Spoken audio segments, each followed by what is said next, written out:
Well, as many continue criticizing Donald Trump and his taxes, Trump is defending his move by saying the system is completely unfair, overcomplicated, but luckily he understands it. The unfairness of the tax laws is unbelievable.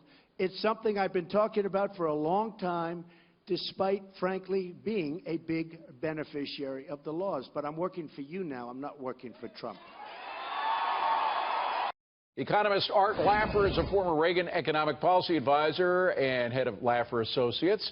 Good to see you, Art. Thanks for coming in. Good to see you, David. Thank you. Would Donald Trump get rid of the deductions that he took advantage of? Well, you'd have to be a prognosticator to really know whether he will do it or not. Well, but he you're has all involved the in skills. the economic team. I mean, is that what you're advising? Well, that's what I would advise. I'm not really involved in the economic team around him. That's Larry Kudlow and Steve Moore.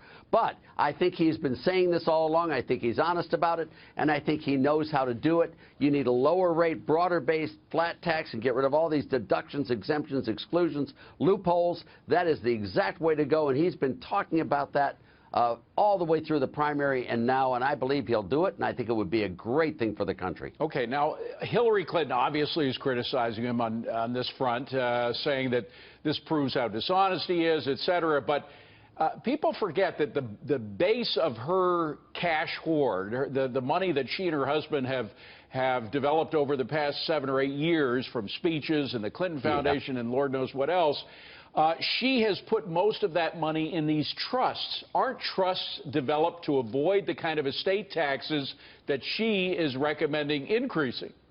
Yes, they totally are. But let's again talk. David, the real key here is not what they did 5 years ago legally and honestly with the tax codes that existed then. The question is, what will they do? Donald Trump will cut the corporate tax rate to 15%. Hillary Clinton will not do that. Donald Trump will cut the personal income tax rate to 35%. Hillary's going to raise that personal income tax rate.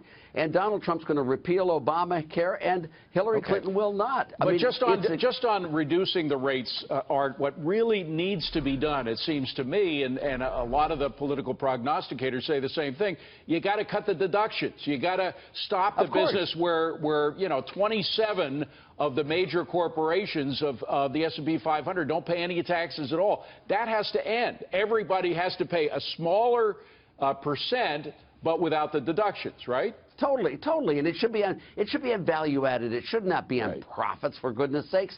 I mean, it should be on the use of natural resources. That's what it should be. A value added tax of 2 or 3 or 4%. That would be able to more than match all the federal taxes from the corporate tax right now. You're completely right, but we've got to create growth, and that growth is really needed. Now, whether we could do the total reform in the first hour, probably not. But we need to jumpstart it.